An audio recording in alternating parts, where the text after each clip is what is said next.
warahmatullahi wabarakatuh. Perkenalkan, kami dari kelompok 8 yang akan membahas materi tentang ketahanan nasional. Baik, perkenalkan nama saya Indah Sintiana dengan NPM 2421651111076. Di sini saya sebagai moderator sekaligus pemateri. Saya Ismail Aznikanul Anwar dengan NPM 2421651111074. Saya Dela Puspita dengan nomor NPM 242165111098. Saya Siti Rahidwi Anissa Rohman dengan nomor NPM 24216511111003. Saya Rahma Aurelia Musliman dengan nomor NPM 242165111077. Baik, video ini dibuat untuk menyelesaikan salah satu tugas mata kuliah kewarganegaraan dengan dosen pengampu Bapak Randi Fadila Gustaman, Magister Pendidikan. Baik, materi pertama yang akan dijelaskan oleh saya sendiri tentang pengertian ketahanan nasional. Pertama yaitu tentang pengertian ketahanan nasional. Nah, jadi ketahanan nasional hakikatnya adalah kondisi suatu bangsa yang menggambarkan kemampuan mengatasi segala macam ancaman, tantangan, hambatan, dan gangguan. Nah, menurut para ahli yaitu Suryo Hadi Projo, ketahanan nasional terdiri atas keamanan nasional dan kesejahteraan nasional. Oleh karena itu, ketahanan nasional juga sejalan dengan kepentingan nasional. Menurut Sumarno, ketahanan nasional adalah ketangguhan serta kemampuan suatu negara mengembangkan kekuatan nasional dalam menghadapi dan mengatasi ancaman, gangguan, hambatan, dan tantangan dari luar maupun di dalam negeri. Di sini saya akan menjelaskan konsepsi ketahanan nasional. Konsepsi ketahanan nasional negara Indonesia merupakan sebuah pengembangan dari kekuatan atau power. Negara Indonesia melalui sistem pengelolaan negara demi terciptanya keamanan dan kesejahteraan yang berimbang dalam berbagai aspek kehidupan yang menyeluruh, yang berlandaskan Pancasila, Undang-Undang Dasar 1945, dan wawasan Nusantara. Yang selanjutnya, bela negara. Bela negara tercantum dalam Undang-Undang Dasar 1945 pasal 27 ayat 3 yang berbunyi, setiap warga negara berhak dan wajib ikut serta dalam upaya pembelaan negara. Dari pasal tersebut dapat disimpulkan bahwa pembelaan terhadap negara merupakan hak dan kewajiban dari segenap lapisan masyarakat yang ada di negara. Baik, untuk selanjutnya asas-asas ketahanan nasional. Asas ketahanan nasional negara Indonesia yaitu pelaksanaan kehidupan berbangsa dan bernegara dengan menjunjung tinggi nilai-nilai Pancasila, UUD 1945, dan wawasan Nusantara. Asas-asas ketahanan nasional negara Indonesia dijelaskan secara terperinci oleh Lemhanas sebagai berikut.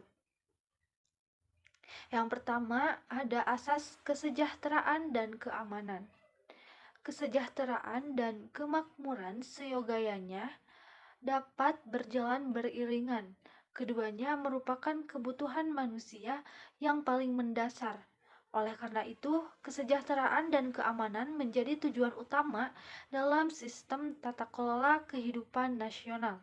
Tanpa adanya kesejahteraan dan keamanan, sistem tata kelola kehidupan nasional tidak akan dapat berjalan dengan harmonis. Yang selanjutnya, asas komprehensif integral atau menyeluruh terpadu. Sistem tata kelola kehidupan berbangsa dan bernegara meliputi seluruh sendi-sendi kehidupan masyarakat dalam bentuk kristalisasi rasa persatuan dan kesatuan yang selaras, serasi, dan berkesinambungan. Indikator ketahanan nasional mencakup mental ketahanan dari berbagai sendi kehidupan berbangsa dan bernegara secara komprehensif. Yang selanjutnya, asas mawas ke dalam dan mawas keluar.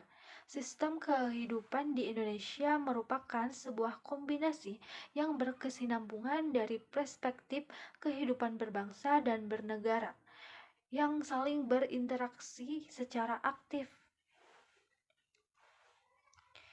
Nah, yang pertama, mawas ke dalam.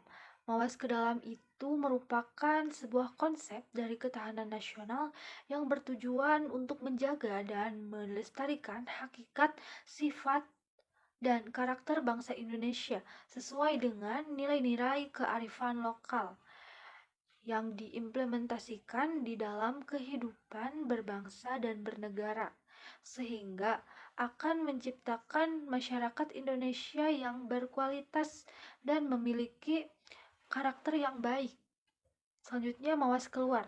Mawas keluar merupakan sebuah konsep dari ketahanan nasional yang bertujuan untuk berperan serta mengatasi dan mengantisipasi dampak lingkungan strategis luar negeri dan menerima kenyataan adanya interaksi dan ketergantungan dengan internasional. Nah, selanjutnya ada asas kekeluargaan. Dalam asas kekeluargaan terkandung nilai keadilan, kearifan, kebersamaan, kesamaan, gotong royong, serta tenggang rasa dan tanggung jawab dalam kehidupan bermasyarakat, berbangsa, dan bernegara. Perbedaan tersebut harus dikelola secara serasi dalam hubungan kemitraan agar tidak menimbulkan konflik yang bersifat saling menghancurkan. Baik, di sini saya akan menjelaskan sifat-sifat ketahanan nasional.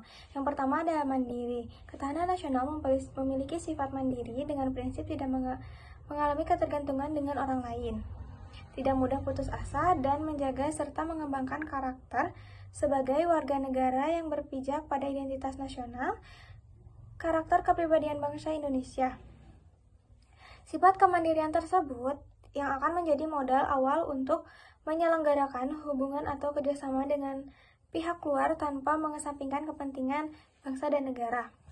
Yang kedua ada dinamis. Ketahanan nasional bersifat fleksibel sesuai dengan kebutuhan. Hal ini disebabkan oleh perkembangan zaman yang semakin pesat. Pada hakikatnya, segala aspek kehidupan dari masa ke masa mengalami perkembangan yang sangat signifikan. Oleh karena itu, konsep ketahanan nasional perlu bersifat dinamis sejalan dengan arus perkembangan zaman. Paradigma tentang konsep pertahanan nasional yang inovatif dengan perspektif analisis yang berorientasi pada perkembangan zaman menjadi sifat yang mutlak harus dipenuhi dalam perkembangan konsep ketahanan nasional. Yang ketiga ada kewibawaan. Keberhasilan konsep ketahanan nasional di Indonesia yang seimbang dan keberlanjutan akan meninggalkan kompetensi keterampilan, ketahanan mental bangsa Indonesia. Dengan begitu, kedudukan sebuah bangsa yang akan dihormati dan dihargai bangsa lain. Hal ini dikarenakan semakin tinggi dan kuatnya ketahanan nasional di sebuah negara, maka kewibawaan negara tersebut akan meningkat di hadapan dunia. Yang keempat, ada konstitusi dan kerjasama. Konsep ketahanan nasional Indonesia tidak menonjolkan sikap angkuh, monopoli, dan otoriter. Ketahanan nasional Indonesia lebih mengutamakan sistem konsultatif dan kerjasama serta menghormati dan menghargai dengan keberlandasan karakter dan kepribadian Indonesia. Baik, selanjutnya ada fungsi dan tujuan. Fungsinya yaitu mempertahankan kedaulatan dan integritas wilayah negara, menjamin keutuhan dan kesatuan bangsa, melindungi dan memelihara kepentingan nasional, menjaga stabilitas ekonomi, politik, dan sosial, mendorong pembangunan nasional secara berkelanjutan, mengalami keamanan dan kesejahteraan rakyat. Yang terakhir ada memperkuat citra dan reputasi negara di dunia internasional. Selanjutnya ada tujuan. Tujuannya yaitu ketahanan nasional Indonesia termuat dalam pembukaan Undang-Undang Dasar 1945 pada alinea keempat, yaitu melindungi segenap bangsa dan seluruh tumpah darah Indonesia dan untuk memajukan kesejahteraan umum, mencerdaskan kehidupan bangsa, dan ikut melaksanakan ketertiban dunia yang berdasarkan kemerdekaan dan perdamaian abadi dan keadilan sosial. Di sini saya akan menjelaskan tentang konsep Astagatra Ketahanan Nasional. Astragatra merupakan sebuah penamaan untuk gabungan konsep ketahanan nasional yang memiliki 3 unsur alamiah, yaitu Trigatra dan unsur sosial Pancagatra. Yang pertama, Trigatra alamiah. Ada beberapa aspek, yaitu Aspek geografi. Indonesia merupakan sebuah negara kepulauan yang terdiri dari banyak pulau. Kondisi ini mempengaruhi kehidupan berbangsa dan bernegara, salah satunya dari aspek ancaman, tantangan, hambatan, dan gangguan, yang mana tentunya akan sangat berbeda dengan apa yang dialami negara lain. Yang kedua, aspek demografi, di mana manusia merupakan indikator penentu dalam pembuatan sebuah kebijaksanaan dan kebijakan. Manusia senantiasa berinovasi dalam rangka penentuan sikap dalam upaya pengembangan konsep ketahanan nasional. Yang ketiga, aspek sumber daya alam. Potensi alam suatu negara merupakan anugerah Tuhan Yang Maha Esa yang tidak bisa terbantahkan.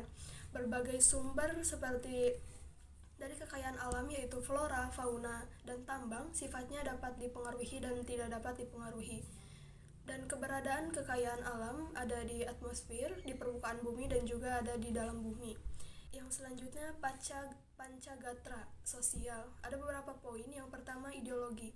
Ideologi merupakan sebuah sistem di mana nilai yang berasal dari ide manusia yang dijadikan landasan berbangsa dan bernegara dalam rangka mencapai cita-cita ketahanan nasional. Dalam aspek ini merupakan kunci utama dalam pengembangan ketahanan nasional.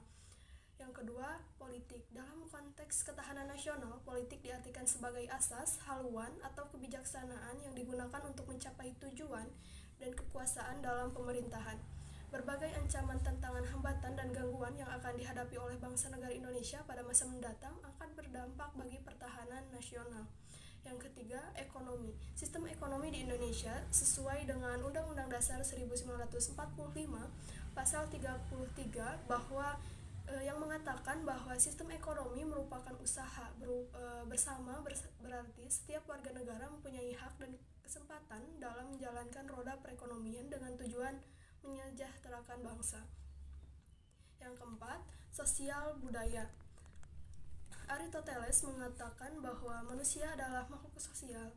Kehidupan sosial merupakan sebuah kondisi di mana manusia selalu membutuhkan orang lain dalam melakukan interaksi, kerjasama, dan lainnya. Yang terakhir, pertahanan dan keamanan. Manifestasikan dari ketahanan dan keamanan bisa dianalisis dari filtrasi yang dilakukan oleh bangsa Indonesia yang didasari oleh kesadaran untuk melaksanakan bela negara sesuai profesinya. Untuk selanjutnya ada ATHG atau ancaman, tantangan, hambatan, dan gangguan. Pertama yaitu ada ancaman. Ancaman merupakan setiap usaha dan kegiatan baik dari dalam negeri maupun luar negeri yang dinilai membahayakan kedaulatan negara, keutuhan wilayah negara, dan keselamatan. Kemudian yang kedua ada tantangan, yaitu suatu hal atau upaya yang bertujuan mengunggah kemampuan. Jadi tantangan ini bisa bermakna positif maupun negatif. Kemudian yang ketiga ada hambatan. Hambatan merupakan kegiatan yang dilakukan baik dari luar maupun dari dalam yang bertujuan untuk menghalangi perkembangan positif sebuah negara. Dan yang terakhir, ada gangguan. Gangguan merupakan suatu usaha yang berasal dari dalam negeri maupun dari luar yang bertujuan untuk mengganggu stabilitas sebuah negara. Analisis ATHG. Pertama, analisis dari ancaman. Ancaman ini memiliki dua ancaman, yaitu ancaman militer. Pertama, ancaman militer merupakan sebuah ancaman menggunakan kekuatan bersenjata yang dinilai membahayakan keutuhan dan kedaulatan negara. Kemudian yang kedua ada ancaman non-militer. Ancaman non-militer ini dapat berdimensi ideologi, politik, ekonomi, sosial budaya, dan teknologi maupun informasi serta keselamatan umum. Ada tantangan. Yang pertama ada intervensi. Intervensi merupakan keikutsertaan pihak luar dalam berbagai kebijakan dan sebuah negara. Kemudian ada korupsi, kolusi, dan nepotisme. Tindakan korupsi, kolusi, dan nepotisme dapat berpotensi mengganggu stabilitas negara. Kemudian ada kriminalitas. Kriminalitas sebuah tindakan yang tidak taat hukum dan dapat membawa dampak negatif terhadap keamanan dan kenyamanan masyarakat. Kemudian yang ketiga ada hambatan. Pertama yaitu ada konflik. Konflik akan langsung berdampak pada integrasi nasional. Dengan adanya konflik akan melemahkan ketahanan sebuah negara dikarenakan berkurangnya jiwa kebersamaan dalam masyarakat. Kemudian yang kedua ada eksklusivitas diri atau kelompok, yang di dalamnya yaitu merasa dirinya atau kelompoknya lebih baik dari orang lain. Kemudian yang ketiga ada akulturasi budaya, yaitu masuknya budaya asing akan sangat berbahaya bagi stabilitas negara. Adanya pertemuan antara budaya asing dan budaya nasional justru berpotensi menghilangkan budaya lokal dan akan sangat berpengaruh terhadap karakter dan kepribadian bangsa Indonesia. Kemudian yang keempat ada terorisme. Terorisme merupakan tindakan tidak terpuji yang dilakukan oleh orang yang tidak bertanggung jawab, yang bertujuan untuk menimbulkan rasa ketidaknyamanan dalam melaksanakan kehidupan berbangsa dan bernegara. Kemudian yang ada analisis gangguan. Gangguan terhadap kedaulatan negara Indonesia bisa datang dari luar maupun dari dalam. Pertama, ada gangguan dari luar negeri. Gangguan dari luar negeri dapat berupa penjajahan secara terstruktur yang bertujuan untuk memecahkan persatuan dan kesatuan bangsa Indonesia, mencuri kekayaan alam. Kemudian yang kedua ada gangguan dari dalam negeri.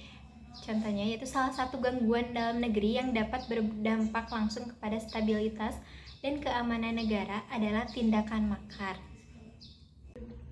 Baik, sekian presentasi dari kelompok kami. Mohon maaf apabila ada kesalahan maupun kekurangan. Dan apabila ada yang ingin ditanyakan, maka bisa diketik di kolom komentar. Wassalamualaikum warahmatullahi wabarakatuh.